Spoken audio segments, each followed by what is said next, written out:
We put them here in the museum. Oh, wow. Oh my God. Here we are looking at a well-worn wind chime. And I'm going to explain why.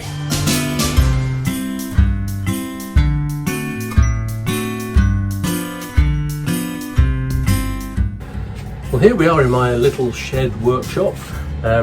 This is where I do all my painting.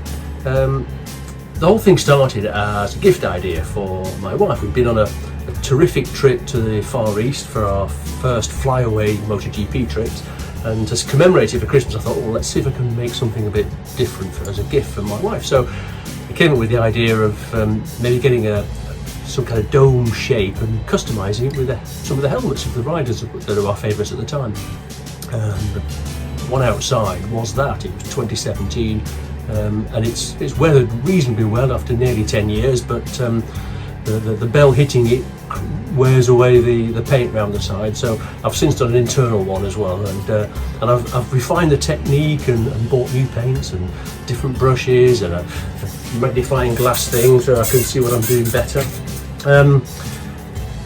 So it all started as a gift, and then having done the first one, I thought, okay, well, I could do this for other people. So we had a very, very special trip to Italy a year or so later, and I made one as a gift for that person, quite a famous person as it happened, as you'll see.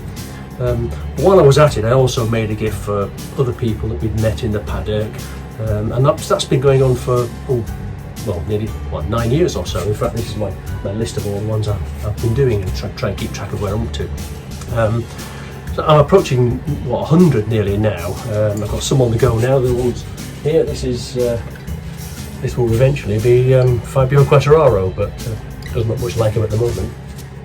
But as you can see, because they're domes, they don't actually represent motorcycle helmets, which are more sort of angle shaped, leaning forward, much bigger visors. So the ones I've completed, they're mere representations of helmets. They're not accurate.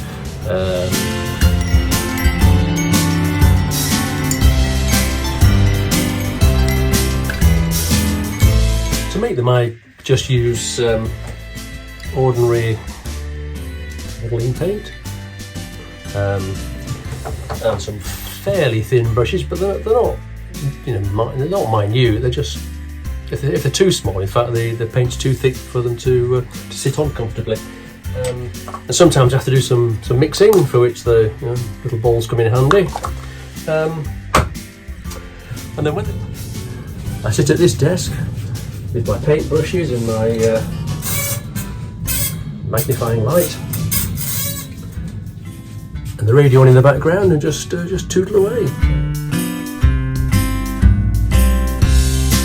It's a law of diminishing returns. You start with the big areas, and this one the wides and so forth, and then as the detail progresses you have to wait for the previous coat to dry, of course, get your new colour, paint that on, and it's a smaller and smaller area as the time goes by. So, and of course you do that one, then you do the next one, then when you've done all 6, have a rest, maybe come back the following day or whenever's appropriate to do the next bit.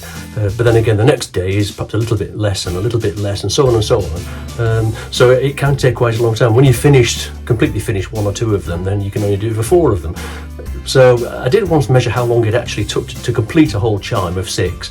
It was about 80 hours, so I suppose each helmet takes roughly 12 to 15 hours when done individually. I've done a few individual ones, not many, and those I've turned into individual bells with a chime inside the bell rather than as part of a chime collection.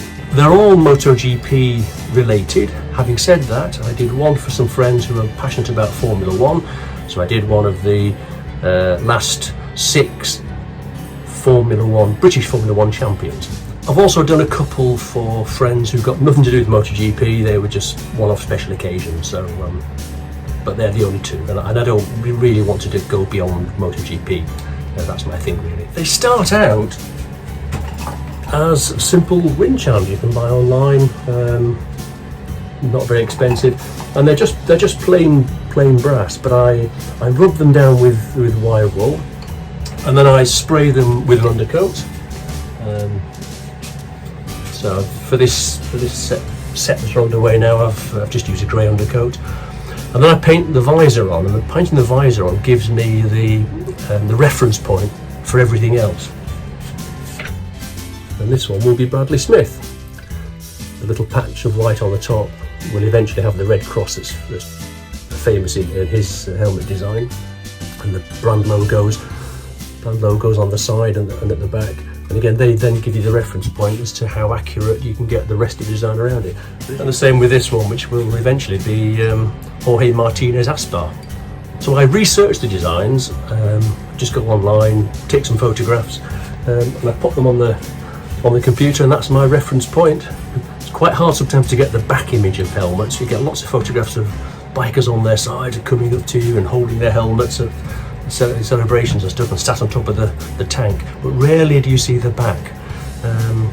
If people make replica helmets, which for people like Valentino Rossi is quite common, you can find the detail on the back fairly easily. But for some of the older riders, I've done, Lawson, Halewood, Agostini, and so on. It's not quite so easy, although their designs tended to be simpler. They're always gifts and they're always surprises. I've never taken a commission, and I don't intend to. Part of the reason being that the helmets are merely representations. They're not accurate. They're not meant to be accurate. When they're finished, I lacquer them with enamel lacquer. However, on this particular occasion, I've done the lacquering, went back the following day to put the next coat on, and I found that the lacquer had reacted with the paint. Oh God, Anyway, it turns out I'd used acrylic lacquer, which had reacted with the enamel paint, and there was no choice but to strip it all off and start again. I had roughly, I think, 4 weeks between that disaster and going to my next race when I was going to deliver this particular wind chime. Just managed to finish it. I think having done it once before, it made it a little bit easier than starting from scratch, but even so, they all had to come off, all repainted from scratch. But anyway, it still went down rather well, so that's all okay in the end.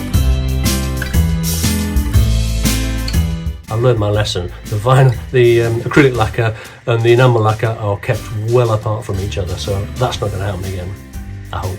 I've done a couple for the MotoGP charity, Two Wheels for Life. One of them back in 2024 was for the 75th anniversary race at Silverstone, and I created the top six riders from that race, and they'd all worn the bikes had special livery, and they had special livery themselves, including their helmets.